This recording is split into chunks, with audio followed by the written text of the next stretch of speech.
Bharatiya Janata party के लोकप्रिय विधायक और रतनगढ़ से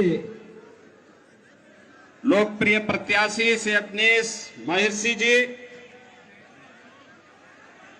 चुनाव के विधानसभा के प्रभारी श्री अर्जुन सिंह जी, जिला प्रभारी चूरू श्री राम गोपाल जी, हरियाणा सरकार के पूर्व मंत्री पूर्व प्रदेश अध्यक्ष श्री रामविलास शर्मा जी, पूर्व मंत्री श्री खेमाराम मेघवाल जी,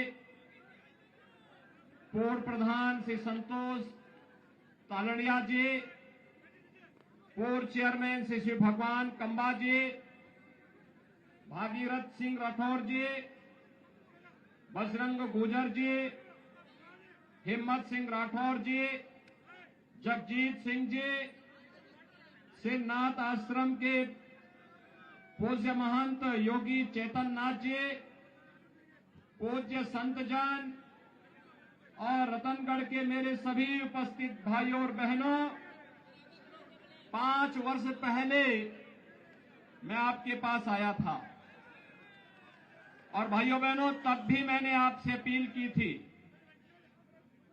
और मेरी अपील थी कि श्री अवनीश महर्षि जी को आप चुनाव जिता करके भेजिए।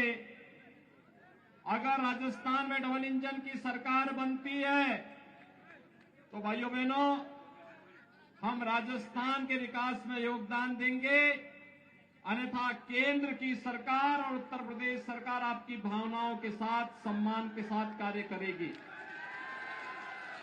भाइयों बहनों 5 वर्ष पहले कही गई बातों को ही आगे बढ़ाने के लिए आज मैं आपके पास आया हूं।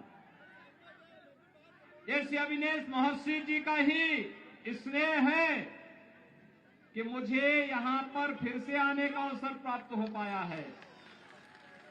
भाइयों बहनों मेरे कार्यक्रम लगे हुए थे, बहुत सारी जगह कार्यक्रम लगे हुए हैं, लेकिन उसी में ये हुआ कि रतनगढ़ की जनता से, जनता जनार्दन से हम लोगों ने पिछली बार जो वायदा किया था उस वायदे को निभाने के लिए और उस संकल्प की प्रतिपूर्ति के लिए एक बार फिर से मैं अपील करने के लिए रतनगढ़ आओ।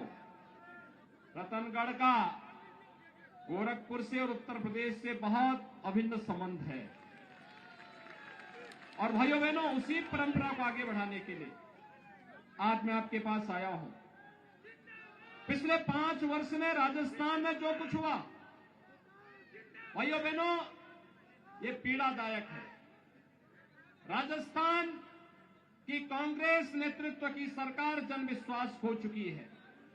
आज यहां पर अव्यवस्था है, अराजकता है, गुंडागिर्दी है, भ्रष्टाचार है। राजस्थान जो वीर और वीरांगनाओं की भूमि है, अपने शौर्य और पराक्रम के लिए जानी जाती है, अपनी भक्ति और शक्ति के लिए और अपने आतिथ्य सत्कार के लिए जानी जाती है। आज उस राजस्थान की धरती, राजस्थान के अंदर कांग्रेस नेतृत्व की सरकार की भ्रष्टाचार और अराजकता के कारण करा रही है, पीड़ा में है। इस पीड़ा से उभारने के लिए डबल इंजन की सरकार विधानसभा चुनाव में आपका एक बार फिर से आह्वान करने के लिए आपके पास आई है।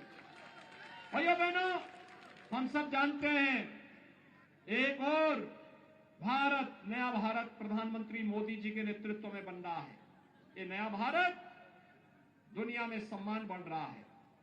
प्रधानमंत्री मोदी जी दुनिया में जहां कहीं जाते हैं, आज हम सब जानते हैं वहां पर पूरी दुनिया पलक पावड़े बिछा करके प्रधानमंत्री मोदी जी का अभिनंदन करती है, उनका स्वागत करती है। ये स्वागत मोदी जी के साथ साथ 142 करोड़ भारतीयों का स्वागत होता है। देश की सीमाएं सुरक्षित हो रही हैं। अब आतंकी घुसपैठ नहीं हो सकती, कोई अव्यवस्था और अराजकता नहीं फैला सकता, कोई कहीं आतंकी वारदात नहीं कर सकता, क्योंकि ये नया भारत है, छेड़ता नहीं है। लेकिन अगर कोई छेड़ता है तो उसको छोड़ता भी नहीं है।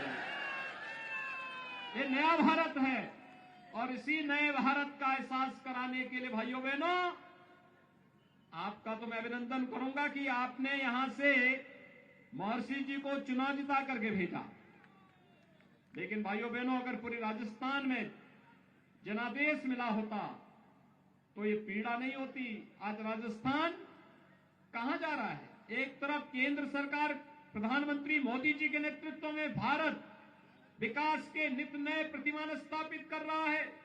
Highway, railway, metro, rapid rail, airport, AIIMS, one district one medical college, IIT, IIM, हर घर नल की योजना, ये सब योजनाएं प्रभावी ढंग से लागू हो रही हैं। दूसरी ओर विकास की नित नई योजनाओं को लेकर के केंद्र की सरकार आ रही है, लेकिन भाइयों बहनों, ये पैसा दिल्ली से आता है, जयपुर में अटक करके फिर बंदर बांट हो जा रहा है।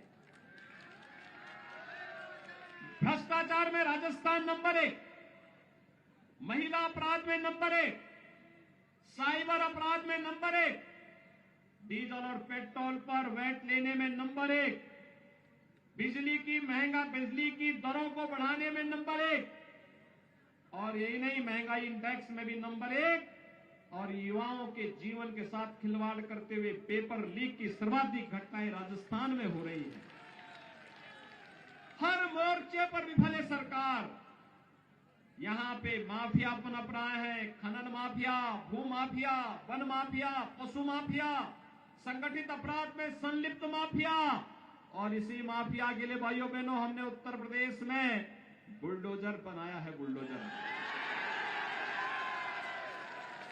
ये बुलडोजर विकास भी कराता है और माफिया को रौंदते हुए उनकी संपत्ति को भी जब्त करते हुए आगे बढ़ता है।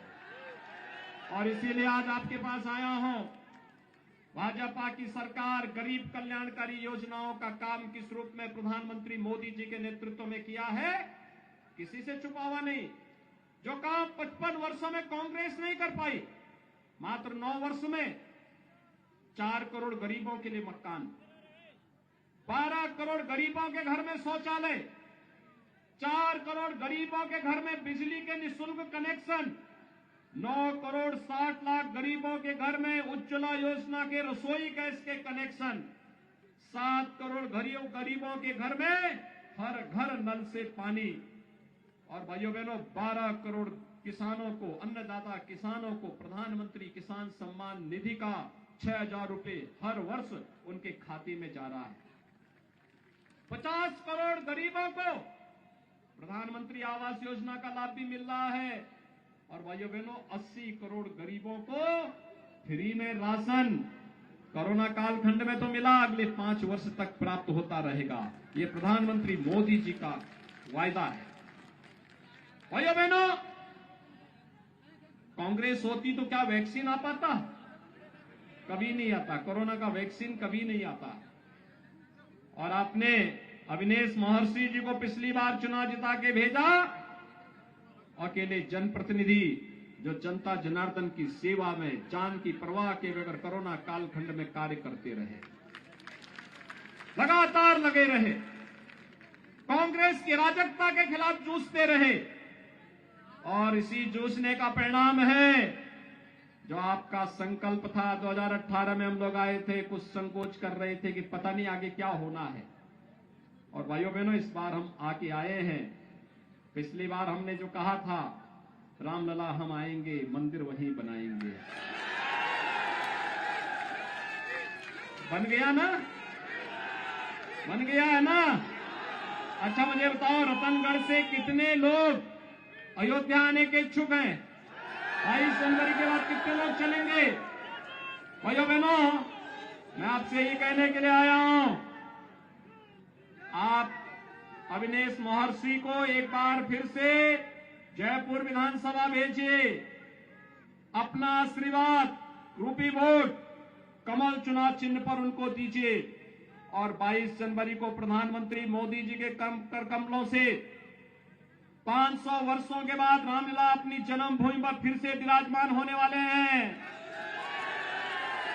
सब लोग खुश हैं ना? तो रामलला का आशीर्वाद आप सबको प्राप्त हो। ये जिम्मेदारी अविनेश महर्षि जी को 22 जनवरी के बाद हम लोग भी देने जा रहे हैं। आप सहमत हैं? सभी लोग तैयार हैं? चुनाव जिता करके भेजेंगे, भारी बहुमत से जिता करके भेजेंगे। तो फिर मेरे साथ दोनों हाथ ला करके बोलेंगे, भारत माता की, भारत माता की, भारत माता की जय श्री राम, जय जय श्री राम।